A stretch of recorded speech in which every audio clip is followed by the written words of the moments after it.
Hey, thanks for joining me. You know I love me some Savage Dragon. We're going to continue. Last time, issue 7 was that all splash page issue where Dragon had the big final, or well, not the final, but the first initial confrontation with Overlord, this big Doctor Doom looking bad guy that was been the main leader behind all the super powered villains in the city of Chicago, that has seemed like a boring nobody, just another loudmouth villain like all the other villains in the Image Comics universe at the time.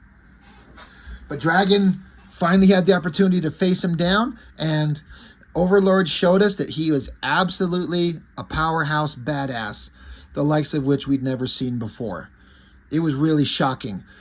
Go back and watch that video if you haven't seen all splash page issue, but it ended with Dragon getting his ass handed to him. He got his hand blown off, got a shot of like a laser blast through his chest, smacked out of a window. Dragon fell all the way down from the top of a skyscraper onto a big pointy spire that just stabbed him through his back and just left him hanging there. And the last thing we saw of the Savage Dragon was his bloody hand just hanging lifeless. And I'm telling you, as I said in that video, I had never seen anything like that in my life. I had no idea that Eric Larson could take a story like that and build it up and get all your ducks in a row and build up the story to be this big confrontation and then have it go in a way I've never seen in comics before. It was shocking and one of my favorite books of all time. So now it's like, well, clearly Dragon's not gonna die, right? So where does it go from here? So we got the cover, Killraiser, and I can't remember the name of these fucking villains.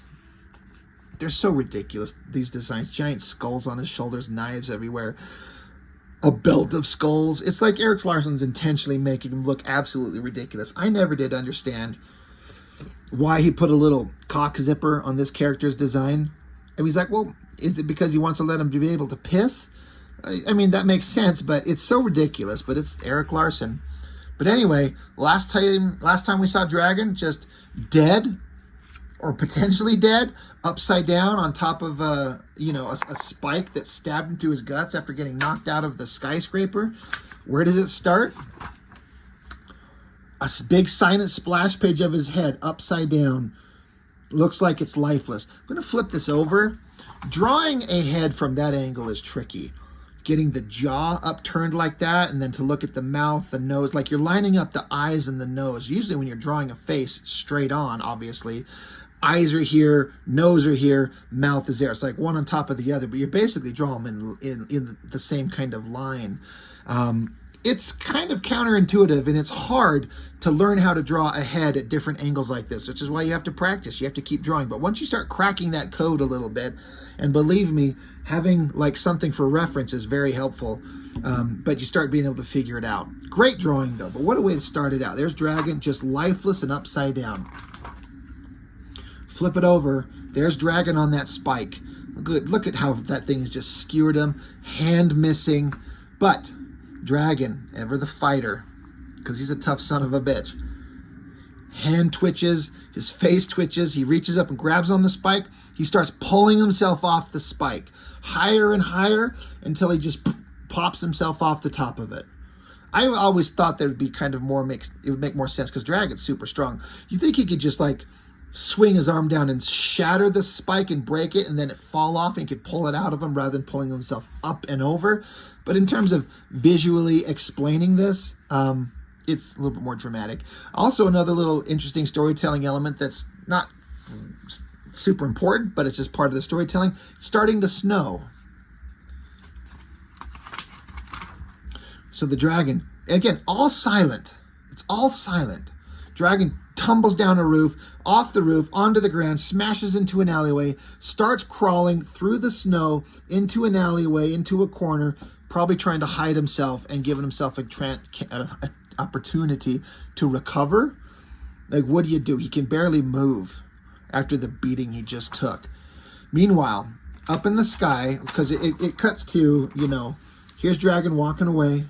Cut to, there's a shot of looking up past the skyscrapers. There's an airplane in the sky, close up to the plane. A woman says something to drink. And then there's his partner, Frank Darling, his buddy in the police force. This guy got vaporized on like page 3 or 4 of the last issue. He was right there with Dragon, and to go arrest him because Frank had been blackmailed, and the bad guys had like dirt on him, and so Frank was being forced to do bad things. And Dragon found out, and they worked out a plan. They're like, we can go arrest him. We can eliminate this threat. But Frank got vaporized and was dead. But here he is on a plane. And the lady says, something to drink? And he just says no, and the plane flies away. So instantly you're like, what the fuck? He's dead? Is he not dead? Is this him? Was the other guy him? The mystery of the story. So well done. Meanwhile, back to the cops. They're like, Officer Dragon is missing. Dragon and Frank Darling disappeared last time we seen them. They had got a warrant for Overlord's arrest. We searched Overlord's premises and found no trace of either of them. It's been 2 weeks. So Dragon has been off that spire and missing for 2 weeks. We've done all we can. The weather's not cooperating. We have to come to a reality. They may be dead. So, and this is Alex Wilde. She's one of Dragon's best friends on the force. And they're like, do you have any idea where he could be? We can't find him. We don't know where Dragon's at. And she's like, I don't know. So it's been 2 weeks. Everyone thinks Dragon's dead, and Frank. They just don't know. Meanwhile, there's news reports within that 2-week time frame.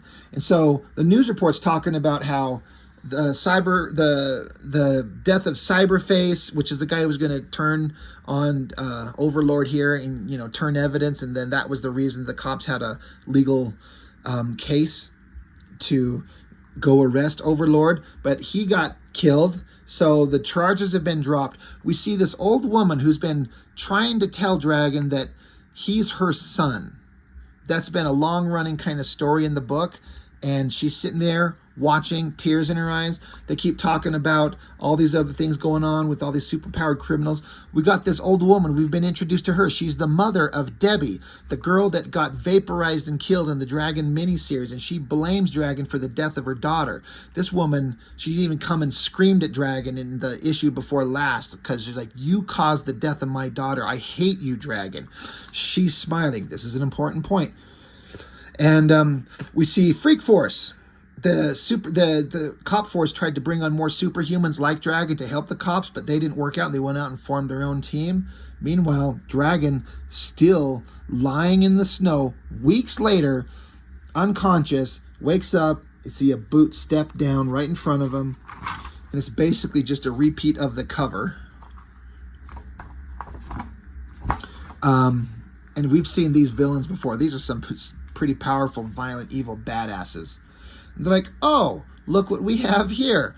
And that goddamn zipper. It's so funny. Anyway, back with the cops. This big guy, we've seen him before. Him and Dragon have butted heads a lot. And he's like, it's no secret I'm not Dragon's biggest fan, but he should be found.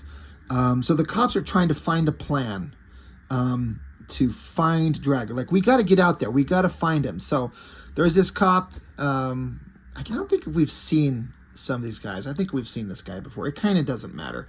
Just all these cops are like, we need to go find Dragon. So they're going to start searching the city more seriously. I was like this big long panel, and like the snow in the road, like heavy deep snow, and the cars are driving through it. It really works. I've always thought about how would you draw that. But anyway, you got this girl cop here and this guy cop here. They're out searching. William is this guy's name. And the girl cop here, she's like, William, this may take a while. And he's like, yeah, tell me about it. Anyway, Dragon getting his ass cut by Cutthroat. What the hell is that in the name of this other guy? It doesn't matter.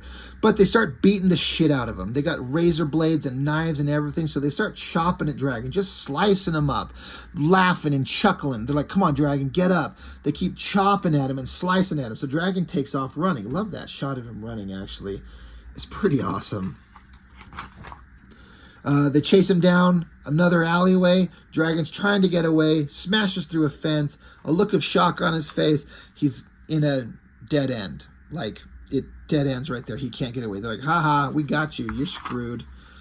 Poster insert, the Deadly Duo. Pretty awesome. You know, it is what it is. Pretty awesome pinup. Oh, I think I skipped a page. So Dragon's kind of worried, and they're like, "Ha! Look, cornered him like an animal." Hellraiser. So it's Hellraiser and Cutthroat are the names of these bad guys. They're like, "It's been a long time, Dragon. A long time since you put me in jail. I stayed in there a long time."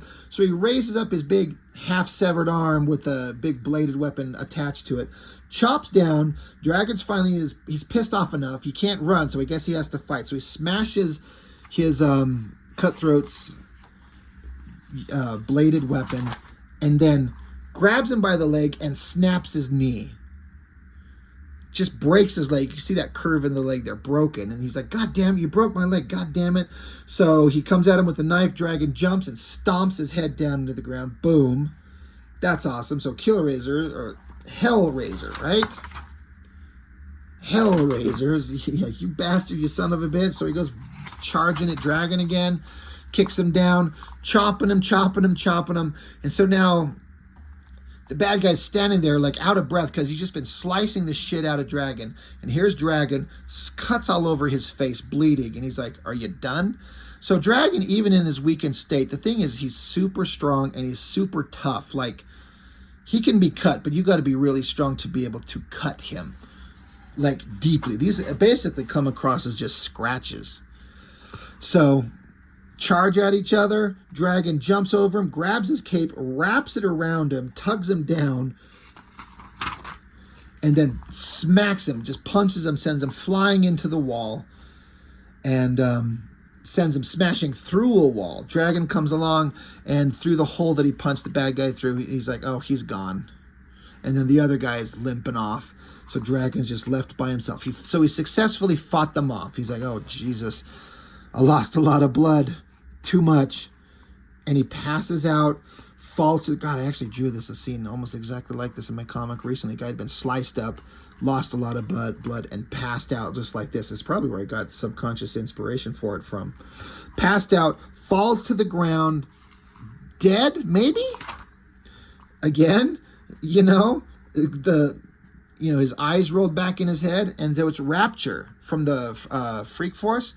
And this girl, she's clearly been hitting on him. She is super into him and flirting with him, and he's kind of not been taking her advances. But she's right there. She found him. She's like, "Dragon, are you all right?" And that's how the story ends. So, quick story. It's just showing Dragon struggling and fighting to stay alive while his body repairs itself. Still has to fight off bad guys. And after a couple of weeks, everyone's like, "We don't know where Dragon's at. What do we do? We got to get out there and find him." So again, not much in terms of depth, but another well-crafted, fun action adventure in showing that Dragon is a tough son of a bitch and he can survive almost anything. So that's where the story ends. I guess right at this point, it says this is Jack Kirby died on February 6th, 1994. So this is right when Jack Kirby had passed away. So Eric Larson kind of explains who Jack Kirby was to him, what he worked on, his importance in the industry, and it says here, "Jack Kirby was and is my single biggest artistic influence. He's gone now, but his work lives on and will live on forever. It will live on through reprints of his work. It will live on through those who were influenced by it. It will live on through the characters he created. It will live on through the characters inspired by his creations. Jack Kirby, the creator, may live forever, but I sure do miss the man. Goodbye, Jack." So I thought that was a pretty well-written kind of tribute to Jack Kirby once he finally passed away at this point. So letters pages, always kind of interesting, and Eric Larson really went in on the letters pages. He wanted people to be able to read these. But yeah, that's basically it. It's a quick video, not much to it.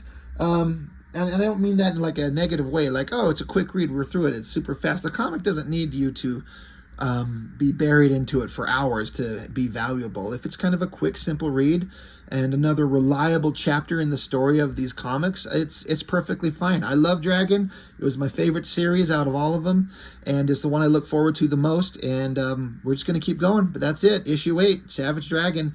He's alive. He's still kicking. Or is he? We saw at the end there, maybe he's actually dead. Obviously he's not. But that's it. That's Savage Dragon number 8. So thanks for joining me. See you next time.